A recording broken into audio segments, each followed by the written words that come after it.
Janasena party వాళ్ళు కానీ TDP party వాళ్ళు కానీ వీళ్ళంతా కూడా పర్సనల్ గా పోవద్దు, రాజకీయాలు రాజకీయాలే అని అంటున్నారు.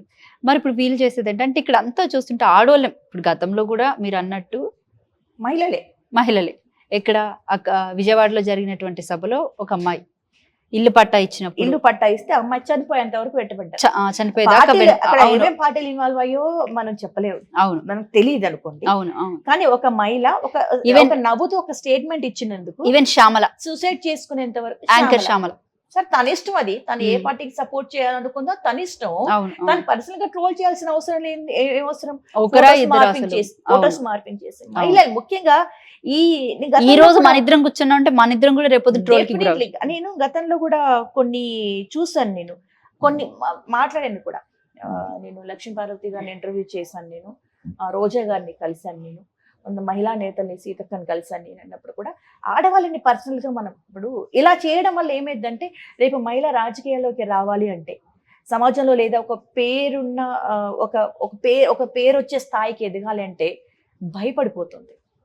ఇలాంటి ట్రోల్స్ వస్తాయి, పర్సనల్ గా టార్గెట్ చేస్తారనేటువంటి భయపడే సిచ్యువేషన్ ని క్రియేట్ చేస్తున్నారు. ఈవెన్ మీడియా ఛానల్స్ కూడా అసలు అదే లేడీని పదే పదే చూపించి ఇచ్చేయడం, వాల్యూస్ ఎథిక్స్ ఎక్కడ ఏవి కనిపించట్లేదు. ఎంటర్టైన్మెంట్ కావాలి. ఇప్పుడు ఎవరైనా ఏది ఎక్కువగా చూస్తారో అదే చూపించే ప్రయత్నం చేస్తారు. ఎంటర్టైన్మెంట్ కావాలి. టీవీ ఛానల్స్ కి ఏం కావాలి? రేటింగ్ కావాలి, అంతే కదా. వాళ్ళకి టీఆర్పీ రేటింగ్ కావాలి, వాళ్ళ వ్యూస్ కావాలి.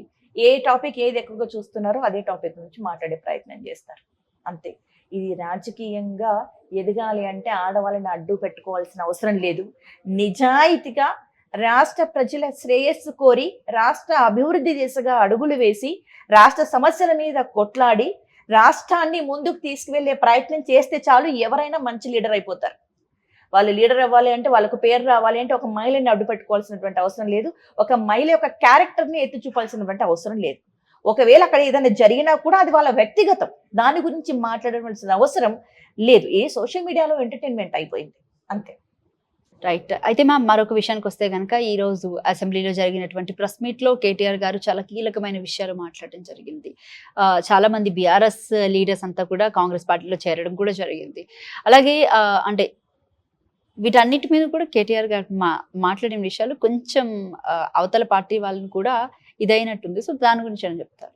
ఇది అయినట్టుంది కాదు, ఇది అయ్యారు. ఇది అయ్యారు.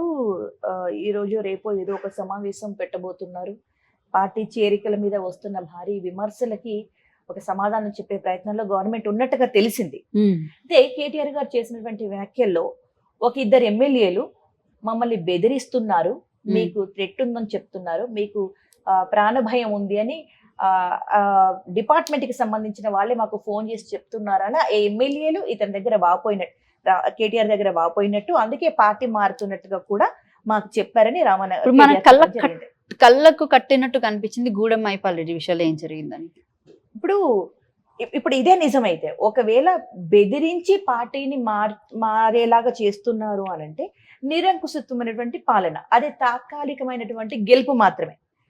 వాళ్ళు ఎందుకు మారినా పార్టీ మారినట్టే కౌంట్ అవుతుంది. అవును, ఎందుకు వారి రీజన్ ఏదైనా కావచ్చు, పార్టీ మారారు. ఈరోజు గూడెం మైపాల్ పటాన్చెరు అభివృద్ధి గురించి నేను పార్టీ మారానని చెప్పుకున్నారు గూడెం మైపాల్ రెడ్డి. అప్పటి వరకు ఆయన మీద ఈడీ రైట్స్ జరుగుతూనే ఉన్నాయి. ఆయనని అంతర్గతంగా ఆయనని బలహీనపరుస్తూనే ఉన్నారు, ఇండైరెక్ట్ గా బెదిరిస్తూనే ఉన్నారు. ఇప్పుడు ఈ రోజు సబితా గారు కూడా ప్రెస్ మీట్ లో తను చెప్పడం జరిగింది, ప్రోటోకాల్ ఫాలో అవ్వట్లేదు, స్థానిక ఎమ్మెల్యే దగ్గరికి ఎంఆర్ఓలు కానీ ఎవరైనా వచ్చి మాట్లాడితే వాళ్ళ మీద కేసులు వేస్తున్నారు, వాళ్ళని బెదిరిస్తున్నారు అని సవితా ఇంద్రారెడ్డి గారు ప్రెస్ మీట్ లో డైరెక్ట్ గా చెప్పడం జరిగింది, బహిరంగంగా చెప్పడం జరిగింది. అంటే తను ఈ రోజు ఓపెన్ అయ్యి చెప్పింది అనుకోండి. ఇప్పుడు గత ఎమ్మెల్యేలు, మారిన ఎమ్మెల్యేలు చెప్పుకోలేదు, అంతే. అంటే వాళ్ళ పనులు, ఇప్పుడు ఆర్కపూడి గాంధీ గారు చెప్పారు, పనులు చేసుకొని ఇవ్వలేదు, నాకు ₹1 పని కావాలేదని చెప్పారు. ఈరోజు గూడెం మైపాల్ రెడ్డి అభివృద్ధి కోసం మారానని చెప్పారు. సవిత గారు చెప్పిన మాట ఏంటంటే, నా దగ్గరికి ఎవరైనా వస్తున్నా కూడా వాళ్ళని అరెస్ట్ చేస్తున్నారు, ప్రోటోకాల్ ఫాలో అవ్వట్లేదు. కేటీఆర్ గారు చెప్పిన మాట ఏంటి, నన్ను బెదిరిస్తున్నారన్న, అందుకే పార్టీ మారుతున్నానని చెప్పి మరి మారారు అని. సో ఇవన్నీ బేస్ చేసుకునే దగ్గర మనం ఒక సెంటర్ పాయింట్ ఏంటంటే, ప్రస్తుతం ఉన్న గవర్నమెంట్ బెదిరించి భయపెట్టి ఎమ్మెల్యేలను తన వైపు లాక్కొని తమ పార్టీని మరింత బలోపేతం చేసుకునే విధంగా అధిష్టానంలో, సెంట్రల్ గవర్నమెంట్ లో, అంటే రాహుల్ గాంధీ కాంగ్రెస్ పార్టీ అధిష్టానం ఏదైతే ఉందో అక్కడ మెప్పు పొందే విధంగా రేవంత్ రెడ్డి గవర్నమెంట్ మరికొంతకాలం స్థిరంగా ఉంచుకునేందుకు చేస్తున్నటువంటి బలవంతపు ప్రయత్నం ఇది. అవును. అంటే బలవంతపు ప్రయత్నం అని ఎందుకన్నానంటే తాత్కాలికమైన గెలుపు, ఇది లాంగ్ టర్మ్ ఉండదు. వెళ్ళిన ఎమ్మెల్యేలు హ్యాపీగా ఏం వెళ్ళలేదు. ఇప్పుడు దానం కావచ్చు, కడియం కావచ్చు, వాళ్ళు ఏదో సెటిల్మెంట్ అంటే ఇప్పుడు ఇంత మంది ఎమ్మెల్యేలు వెళ్ళారు కదా, ఆల్మోస్ట్ వెళ్ళారు 10 మంది. సో 10 మంది వెళ్ళారు. ఈ 10 మంది కాకుండా గెలిచిన ఎమ్మెల్యేలు ఎవరైతే ఉన్నారో వీళ్ళందరినీ కలుపుకొని, అంటే అందులో కొంతమంది రావచ్చు, రాకపోవచ్చు, వాట్ ఎవర్ జరిగేదేదో జరగచ్చు. ఒకవేళ కాంగ్రెస్ పార్టీ హైకమాండ్ కానీ రేవంత్ రెడ్డి మీద ఇక్కడ జరుగుతున్నటువంటి చర్చల మీద ఏదైనా వచ్చి ఆయన మీద ఏదైనా యాక్షన్ ప్లాన్ తీసుకుంటే ఆయన పార్టీ మారే అవకాశం ఉందంటారా ఇంతమంది ఎమ్మెల్యేలతో? అంటే ఈ విషయంగా యాక్షన్ ప్లాన్ లేదు, యాక్షన్ ఏముండదు. ఎందుకంటే ఇప్పుడు రాహుల్ గాంధీ కూడా చెప్పాడు, రాజ్యాంగబద్ధంగా ఉండాలి, పార్టీలు మారే వాళ్ళని ఎంకరేజ్ చేయకూడదు అని రాహుల్ గాంధీ గతంలో చెప్పడం జరిగింది, ఢిల్లీ కేంద్రంగా చెప్పడం జరిగింది. అవును.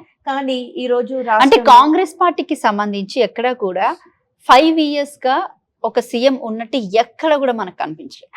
ఇప్పుడు ఇది కూడా ఉండదు వాళ్ళ భయం. నేను అదే అంటున్నా, వాళ్ళ సో అంటే ఇక్కడ వాళ్ళ భయం అనేది పక్కన పెడితే రేవంత్ భయంతోనే ఇంతమంది ఎమ్మెల్యేలను చేర్చుకొని 100% రేపొద్దున ఏమన్నా పార్టీ మారే భావం రా, అదే చెప్తున్నాను, ఒక అభద్రత భావం. వాళ్ళకి స్టేబుల్ గా ఉంటామో లేదో తెలియదు, కరెక్ట్ గా అడ్మినిస్ట్రేషన్ కరెక్ట్ గా వాళ్ళకి తెలియట్లేదు.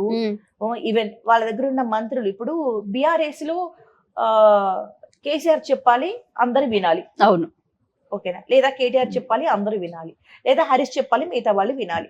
ఒక 3-4 యొక్క మాట మీద రాష్ట్ర పరిపాలన మొత్తం కూడా కొనసాగింది. అవును. కాంగ్రెస్ లో అది నిరంకుశత్వం అని చెప్పి మొత్తం అందరు కూడా గగ్గోలు పెట్టారు. అవును. ఈ రోజు కాంగ్రెస్ లో దానికి రివర్స్. అవును. అది ఎంత నష్టమో ఇది అంతే నష్టం. ఎందుకు రివర్స్ అంటే అక్కడ ఒక 2-3 చెప్పింది మిగతా రాష్ట్రం అంతా ఫాలో అయింది.